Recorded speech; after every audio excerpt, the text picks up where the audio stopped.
Hello, मैं doctor राजकुमार बेसरवाल, MD dermatologist. आज मैं बात करना चाहूँगा, बहुत ही कॉमन समस्या है जिसको सफ़ेद दाग या विटिलिगो बोलते हैं। विटिलिगो हमारे यहाँ काफ़ी कॉमन है। नॉर्मली ये 0.1 से 2% पॉपुलेशन में पाया जाता है। तो विटिलिगो सफ़ेद दाग में क्या होता है, किस तरह के टाइप होते हैं? तो कई बार तो क्या है, एक छोटा सा निशान, सफ़ेद निशान, बिल्कुल सफ़ेद जिसमें कोई पिगमेंट नहीं होता, उस तरह का निशान हो सकता है।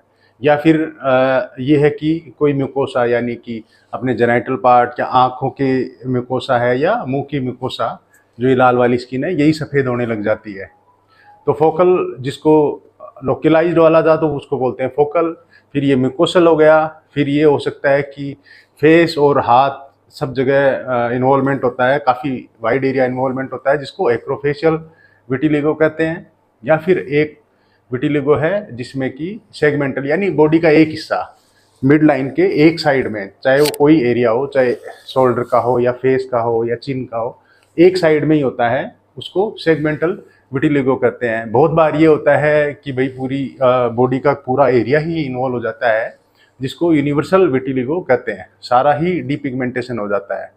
इसमें साथ में कई बार ये होता है, जो हेयर वाले एरिया है वहाँ पे साथ में बाल भी सफ़ेद हो जाते हैं, तो ये विटिलिगो कहलाता है। कॉमनली किस चीज़ से कंफ्यूज होता है ये?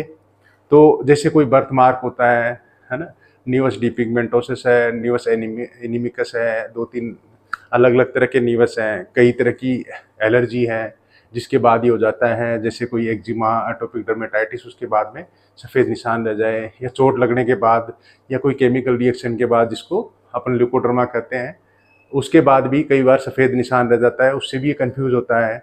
और भी बहुत सारे अदर कारण हैं जिनसे सफ़ेद निशान होते हैं, जो कि अलग होते हैं, और विटिलिगो डिफरेंट होता है, जो कि डॉक्टर डायग्नोस करता है, जिसके अलग अलग मेथड हैं, डर्मोस्कोपी से, वुड लैम्प एग्जामिनेशन से, या फिर कई बार बायोप्सी भी इसमें अपने को लेनी पड़ सकती है। अब सफ़ेद दाग है वो, उसके बहुत सारे मल्टी फैक्टोरियल होता है, बहुत सारे कारण होते हैं। ज़रूरी नहीं है एक कारण हो कि भाई जेनेटिक्स ही है।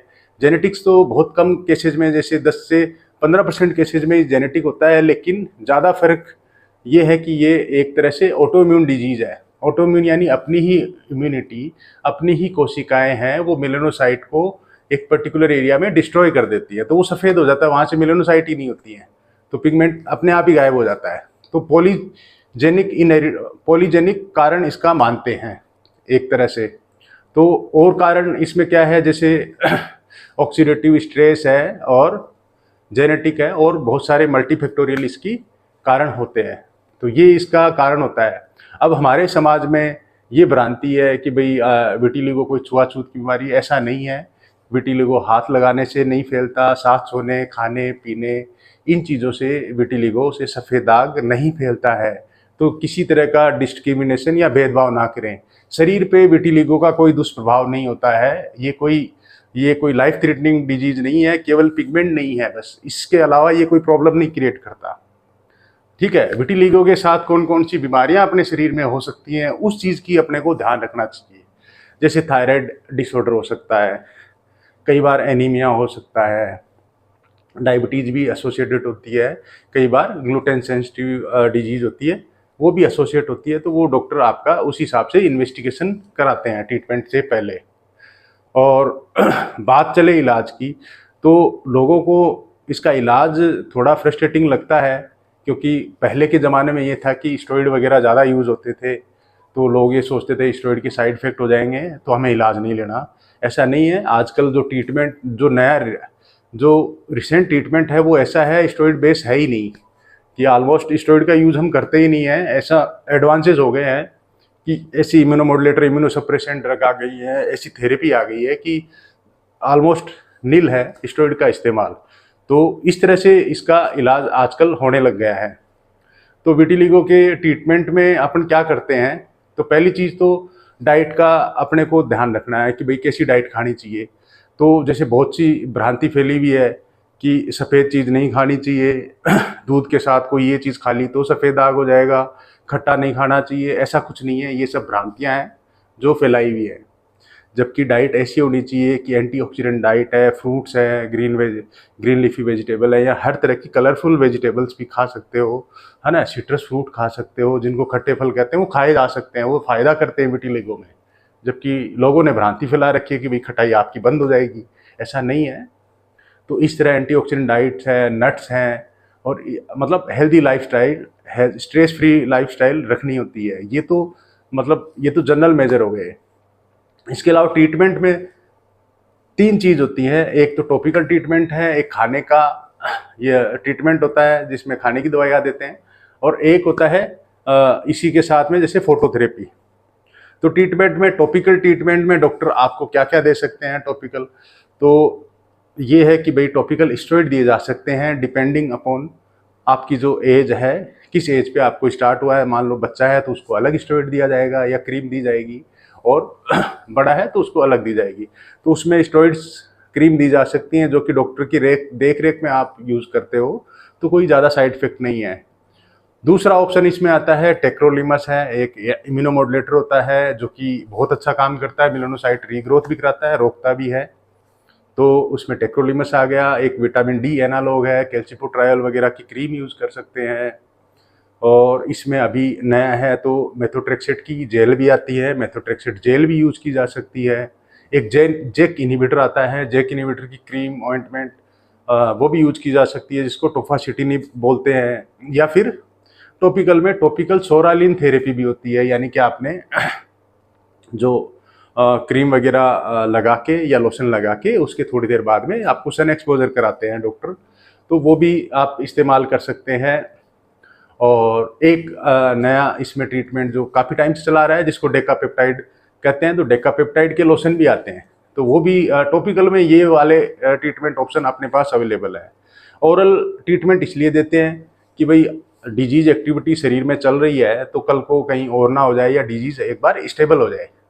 तो स्टेबल करने के लिए अपने को, जैसे पहले के ज़माने में ओरल स्टेरॉइड वगैरह देते थे, है ना, प्रेडनोसोलोन है, डेक्सामेथासोन और या फिर बेटामेथासोन, इनकी टेबलेट वगैरह आती थी, तो वो सब पहले इस्तेमाल करते थे। आजकल तो हम यूज़ नहीं करते इतना ज़्यादा इनको।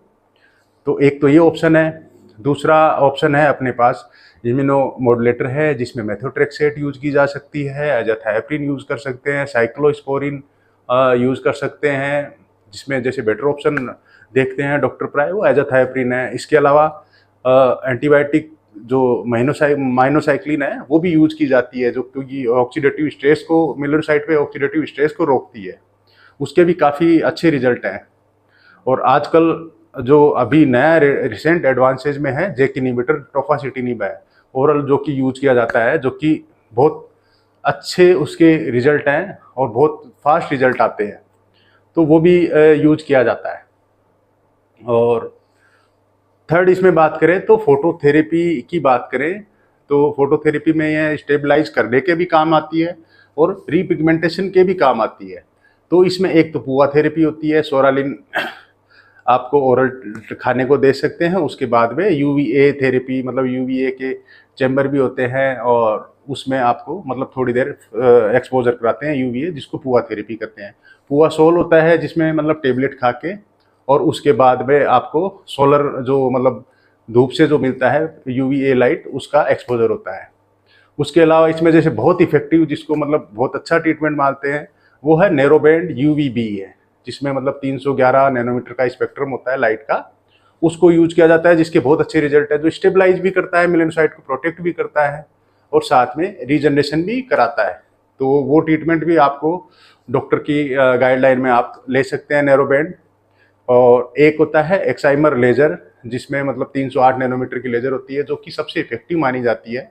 वो भी ट्रीटमेंट विटिलाइगो में यूज किया जा सकता है। तो ये कुछ ट्रीटमेंट ऑप्शन है जो कि हम विटिलाइगो में यूज कर सकते हैं। एक चीज़ आती है कि जैसे मान लो आपको ट्रीटमेंट से रिस्पॉन्स नहीं आ रहा है और स्टेबल हो गया है विटिलिगो, तो उस कंडीशन में, या फिर सेगमेंटल विटिलिगो भी ऑलमोस्ट स्टेबल होता है, तो उन केसेज में हम सर्जिकल ऑप्शन भी पेशेंट को देते हैं कि भाई आपको ट्रीटमेंट खाने को भी दे दिया, लगाने को भी दे दिया, लेकिन आपके मेलानोसाइट है वो एरिया में, पूरे एरिया को कवर नहीं कर पा रही, तो हम सर्जिकल ट्रीटमेंट करते हैं।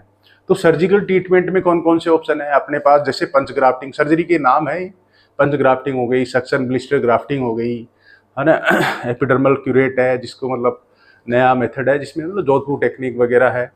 और उसके अलावा जैसे कल्चर्ड मेलेनोसाइट ट्रांसफ़र हो गया, और कल्चर्ड केराटिनोसाइट का हो गया, और इसमें ये है कि भाई नॉन कल्चर्ड वाले ऑप्शन भी है।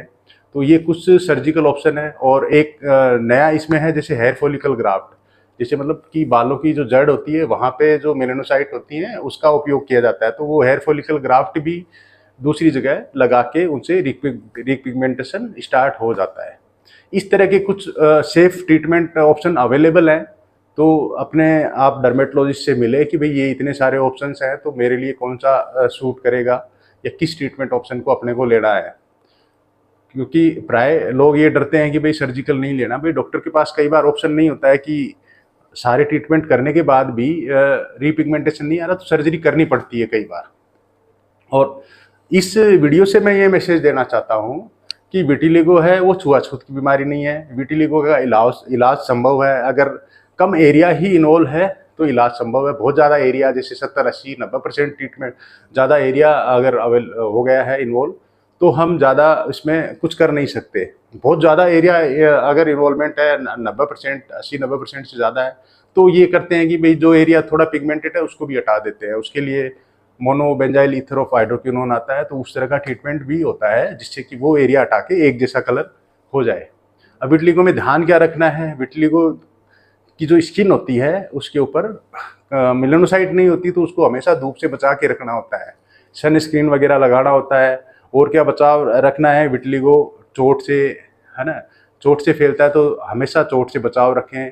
कपड़े वगैरह जो भी पहने ढीले ढाले कपड़े पहने, तंग कपड़े ना पहने, ठीक है, चोट से बचाव रखें खुद को। और विटिलिगो की स्किन है वो जैसे ट्रीटमेंट के अलावा उसको धूप ना दिखाएं, क्योंकि डैमेज होता है और भी काफ़ी रिस्क होती है।